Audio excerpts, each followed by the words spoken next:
Welcome back to my prostate cancer diary. In this episode, I'm going to address cancer-related fatigue.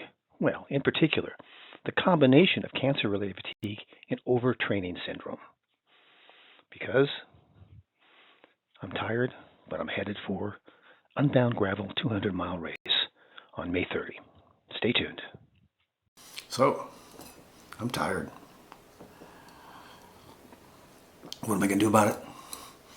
I'm going to ride the world's toughest bike race on that trusty steed. Yep, back to Unbound Gravel. Some folks may recall I rode the 100-mile version this year.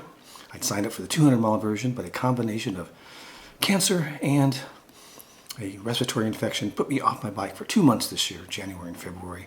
I was able to train sufficiently to, on the last day of May, ride the 100-mile gravel race. The organizers kindly let me step down from the 200. This year, training for the 200. Going to be tough. I'm tired. Going to tell you a little bit about it. 2 variables: cancer-related fatigue and my own damn fault, overtraining. So here's the chronicle. Here's the path I'm going to take to ride the world's toughest one-day bicycle race. Cheers. Here's to Unbound Gravel. Our story starts about 5 years ago when I received my tentative prostate cancer diagnosis. I say tentative because I needed to undergo a biopsy. Scheduling at that time for a biopsy was several months out. But before I could be scheduled for my biopsy, yes, the pandemic descended upon the planet. Cancer and pandemics don't mix very well. I got sufficiently ill from COVID that my physician wife phoned an ambulance, taken down to the Yale New Haven Emergency Center. The scene looked like something out of a war movie, gurneys stretching all the way out to the sidewalk, physicians, other healthcare professionals doing triage. I was fortunately not sick enough to need to be intubated because there weren't enough intubation machines. I got some oxygen, some extra strength, medications, and sent home. By July 1st, 2020, I received the very first prostate cancer surgery in the Yale New Haven healthcare system post the beginning of the pandemic. Alas, still having cancer, compromised immune system, despite being masked, vaxxed, boosted, whatever I could do to avoid contracting COVID. Yes, my physician wife had to phone for an ambulance a second time. Within a year, my cancer started coming back. That is, had never left me. I'll talk about that on the next slide. But my cancer numbers started shooting up. I underwent 8 weeks of daily radiotherapy. Yeah, radiotherapy doesn't help with your immune system either. Again, despite being vaxxed, masked, boosted, I contracted a 3rd case of COVID, but not hospitalized this time, so things are looking up. Well, they were looking up until I collided with a deer, broke 18 bones, 2 of the 16 broken ribs, punctured both my lungs. Fortunately, a motorist was nearby who phoned for an ambulance, which happened to be in the neighborhood, saved my life by getting some oxygen on me. Still, compromised immune system. Cancer is still bopping around in my body, so a infected wisdom tooth nearly killed me, caused some permanent damage to my hearing. But I recovered sufficiently that I bike packed, that is, traveled with my camping gear from Banff, Canada to the Grand Tetons, 1,000 miles along the Continental Divide Trail. One of the most difficult, most rewarding physical experiences I've ever undergone. And a year later, I rode what was probably the hardest one-day ride of my life. It's gravel ride, dirt, rocks, mud in the Vermont mountains. Yes, I know, if you're out west, you don't think Vermont has mountains. Vermont does not have a single square inch of flat territory. This was 13,000 feet of climbing over 100 miles on dirt, gravel, rocks, through streams. An amazing day. And then, just to torment myself more, this past June, I rode a 100-mile unbound gravel ride with 5,000 feet of climbing in Emporia, Kansas, and we're going to return to Emporia at the end of this thrilling episode of my prostate cancer diary. Now, let's side trip to 2 critical cancer markers that have influenced and informed my cancer journey. The first was in July 2020. I had my prostate and a dozen lymph nodes removed. Within a year of that time, my prostate-specific antigen measure, that is a protein molecule that the prostate produces, started increasing. Well, I hadn't had a prostate for a year at that time, so clearly there was still cancer floating around in my body. And why, I wondered? Well, this was from the lab report from my prostatectomy and lymph node removal. That is, my surgeon sent the tissues to the lab. When my PSA started increasing a year later, I inquired with my surgeon. Um, he scheduled me for radiation therapy. When I went in for radiation therapy, the first the nurse and then my radiation oncologist said to me, "You have a positive margin." And I said, "Wow, what's that?" Well, a positive margin means the outside edge of the tissue your surgeon removed was cancerous, which almost certainly means that there's cancer remaining in your body. Both the oncological nurse and the radiation oncologist said to me, "You didn't know this?" Well, maybe I read the lab report. I read the lab report. Maybe I saw this. These are multisyllabic words I don't know. I suspect if I saw this, I thought positive was a good sign. No, positive was a terrible sign. And when my PSA started increasing, which led to this radiation therapy, which led to me discovering my positive margin, I also requested a DNA test of my cancerous bits that the pathologist still had in his freezer, and I got this score. That is, I have a Decipher score, a genomic score measuring the aggressivity of my cancer that's still in my body, and I got zero point 0.9 out of 0 to 1. That is about as aggressive a flavor of cancer as it possibly could have. Given those two bits of evidence, one, the positive margin, which is a very negative thing to have, and two, the aggressivity of my cancer, we know how this is going to turn out. This is exactly what I say to my oncological team whenever I have conversations, and they do not disagree. But to quote one of my favorite movies of all time, The Princess Bride, I am still mostly alive. Let's figure out why that's so. Now, to figure out why I'm still mostly alive, let's take a look at two data sets. The first, my PSA score over time, that is my prostate specific antigen measure. Again, that is a protein molecule that the prostate produces. Haven't had a prostate for 5 years. I should not have any PSA. I do have measurable PSA, and sometimes it increases rather dramatically. Sometimes it decreases rather dramatically. What is that about? That's about exercise. This is the other data set. This is my cycling that I record on the app for the obsessive exerciser, cyclists, runners, swimmers, triathletes. We obsessives keep our data up online so we can track it ourselves and so that we can praise one another. It's a social medium as well. We encourage our fellow obsessives to exercise. And you can see they're almost perfectly inversely related. That is, when my cycling increases, my PSA goes down and vice versa. And you can see in particular early this year, January and February. So I came into that time period averaging about 100 miles a week. Last year, I averaged 160 miles a week throughout the entire year, cycling 8,300 miles. But no cycling in January, February. Why? Because I contracted a pulmonary infection, which mixed with my cancer, which clearly is there from my PSA measure, made it impossible for me to cycle. Not just impossible for me to cycle, but I had such difficulty breathing that I'd walk up a single flight of stairs in my home and panic because I couldn't breathe. And yes, indeed, physician wife and ambulance to the rescue, got taken to an emergency room. Eventually, I connected with a pulmonologist who gave me some magic sauce, magic puffer, got my pulmonary infection under control, hopped back on my bicycle, and you can see it. My PSA just went down. And let's look at the relationship between exercise and cancer. And in particular, let's start with this June 1st, 2025 study published in the New England Journal of Medicine, the first large-scale study of the relationship between exercise and cancer survival. Trumpeted across the lay news, as here in the New York Times, a first-of-its-kind study adds powerful new evidence to research showing that exercise improves cancer survival. Yeah, I'm still mostly alive. Okay, so it's now clear. Exercise matters in cancer survival and in quality of life. But it's not just exercising.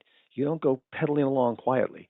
You got to go out and hammer it because the intensity of the exercise matters at all stages: recovery from treatment, survival, and of course, life satisfaction. Here's a study from 2018. We already knew about this. This involves Dr. Newton. You can see him at the first author right there, talking in 2018 about the intensity of exercise and how it helps with survival, helps with emotional quality of life, reduces biomarkers like inflammation, quality quality of metabolism, the production of androgens. Intensity matters. Okay, exercise helps with cancer survival. Intense exercise helps even more. Anybody who knows me knows that I exercise intensely and exhaustively. Exhaustion, yeah. Might there be something else going on with the state of my body? Let's take a look at the status of my cancer, which at this point is micrometastatic. What does that mean? It means that I have cancer cells floating around my body, but they're not clumped together enough sufficiently to be seen on diagnostic imaging procedures like PSMA PET scan, prostate specific membrane antigen PET scan, which looks for the protein on the outside of cancer cells. Cancer's floating around, it's micrometastatic, we can't see it. Now, we also know that cancer can cause fatigue, hence the acronym CRF, cancer-related fatigue. But what about cancer in its early metastatic status, that is micrometastatic cancer? Yes, it can cause fatigue. Yes, micrometastatic cancer, tiny spread of cancer cells, can absolutely cause cancer-related fatigue, and I'm citing, AI. This is Google AI. It's an oversimplification of the literature. I spent hours combing through the literature. It's a fair statement, again, oversimplified because there are lots of confounding variables, some of which I'm experiencing and I'll talk about. Let's first talk about cancer-related fatigue. Profound exhaustion, check. I've got that. Sleep issues, check. I've lately developed that. Might there be other variables involved? Well, cancer-related fatigue, you're too exhausted to manage your daily life. What can cause that? Yeah, the existence of cancer itself, but also radiation therapy. Sure, right? Side effects, fatigue. But I had my radiation therapy 4 years ago. Well, it turns out that there are late side effects that sometimes don't present until years after the radiation therapy. The damage having been done to your body sometimes takes your body some time to manifest its attack on the damage that the radiation did, and hence fatigue. So at least we have some variables explaining my cancer-related fatigue. Yeah, so those nasty little cells are probably making me tired. But this tired? Might something else be contributing? Might this at least be in part my own fault? Yeah, let's check this out. For 11 years, the Closer to Free ride has been a symbol of hope, determination, and overcoming adversity. Whether that's in the saddle or in the hospital, we ride to remember those we've lost. We ride to celebrate and support those with cancer and those who have survived. And we ride towards a future where our world is free of cancer. We are proud to have so many survivors riding and volunteering with us each year. Our community is filled with people like John Thomas, who was diagnosed with prostate cancer in early 2020. He then got COVID, severe enough that his physician wife phoned for an ambulance to take him to Yale's emergency room. In July, he had surgery at Smilo to remove his prostate and several lymph nodes. And in September, he rode 100 miles closer to free to honor the institution and healthcare professionals that he credits with saving his life. Since then, he's cycled nearly 5,000 miles and will be riding with us again on Ride Day 2021. Overtrained? Me? Well, yeah. This is last year's data. 8,300 miles, 400,000 feet of climbing. That 8,300 miles is about 160 miles per week all year long. I've never taken any time off. After surgery, my doctor told me that he typically demanded his patients stay off a bicycle for 3 months. He knew I would never do that. He pleaded with me to stay off for a month. I did. The day after, 1 month in, rode 25 miles. Next day, 35 miles. Within a couple of weeks, I rode 100 miles. When I hit that deer, suffered extraordinary loss of bone sturdiness, broke 18 bones, punctured my lungs. Within at most a week and a half, I was back on a bicycle indoors because I couldn't lean over and hold onto the handlebars, but I could pedal. Yeah, pretty stupid. I've never done this. Never taken any time off. This year. I don't have 2024. This 2025. As you can see, I'm down in mileage by 26%. Thank you, Strava. But again, I lost 2 months because I was so sick from my respiratory infection combined with cancer. I couldn't walk up a flight of stairs without literally panicking. Still, I became a local hero. What's a local hero? It's somebody who's foolish enough to write a segment on Strava more times than anybody else in a 90-day period. So I was out there pedaling all the time. I already knew anecdotally that there's a relationship between exercise and survival of cancer. Now I know the data more completely, became even more obsessed with exercise, but as you already know, too obsessed. An overtraining syndrome, you say. Is there such a thing? Oh, yeah. Here's the most celebrated, or I should say mourned, example. Simone Manuel won 2 gold medals at the 2016 Olympics, 2021 favored to win everything, and didn't qualify. Why? Because she had completely crashed. She had reached the point where just walking up the stairs to the pool, I was gassed. Yeah, that's where I've been. Walking up one flight of stairs from my main floor to the upstairs from my bedroom, panicking, having difficulty breathing. Let's wade a little bit deeper into that overtraining syndrome stream. Yeah, it's a medical condition. It causes physical, mental, and emotional symptoms. Recovery can take a while. It's a condition that happens when you exercise too often or too intensely for long enough that it starts to hurt your body. Well, certainly my body had been in a position where I could sustain this kind of training prior to cancer, prior to my cancer metastasizing, even in a micrometastatic state. So I'm proud of how hard I've exercised, but I clearly have not been smart, or at least been attuned to the relationship between my training and my cancer. Even a little deeper into that overtraining syndrome, but let's remind ourselves that I'm also dealing with cancer. So even without overtraining, I need to make sure that I can manage my exercise. That is, I need to reach a balance. Find a balance between rest and exercise, especially if you have cancer. There are 3 stages of overtraining. Where am I? Well, muscle pain and stiffness, you bet. Sleep problems, that's right. Yeah, some chronic fatigue. But I don't want to look at stage 3. I'll tell you with the next slide. I think I'm somewhere between 1 and 2. Why? Well, I've got that excessive muscle soreness. I have decline in my performance, but I'm not yet dead. Okay, I don't have that much to lose given the cancer, but still, I would like to make the most of what I have left. So, I need an off season. I need to take some time off the bike to allow my body to recover. Let's get some advice. Let's get it from a pro, from the EF Pro Cycling team, Coach Nate Wilson. It's one of the teams on the World Tour, that is Tour de France and such. What does Nate recommend? Got to start with complete rest, 10 to 14 days. And from Nate's experience working with Olympic champions, Tour de France Femmes winners, and other World Tour athletes, a 2-phased off season. Right? First that rest, and then bring back the activity gently, because you need to strike the right balance. So what's my plan? I'm going to follow Nate's advice and ease into exercise. Remembering, though, that that's this incredible challenge at the end of May of 2026. So I've got a plan, consulted my Garmin, that's the company that makes my bicycle headset, provides a free training plan.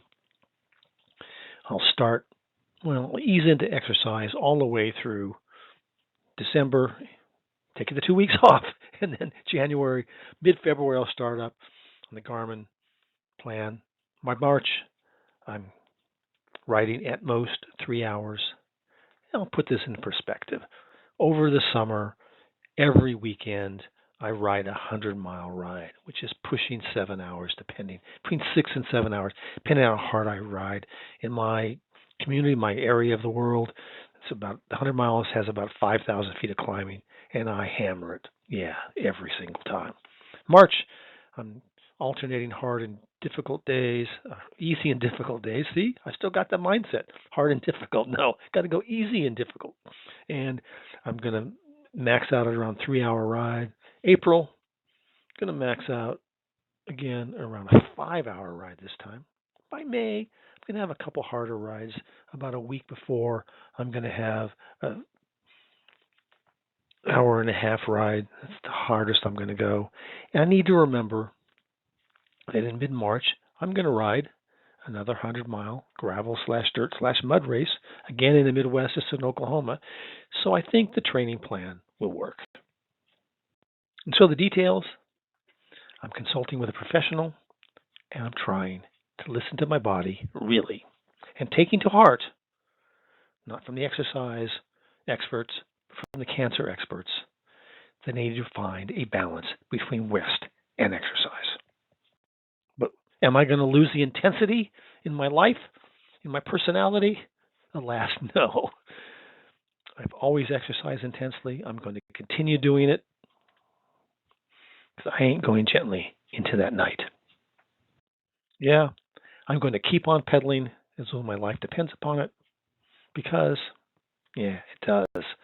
But I finally learned, well, we hope, I'll report in a week or so, I finally learned to train a little smarter.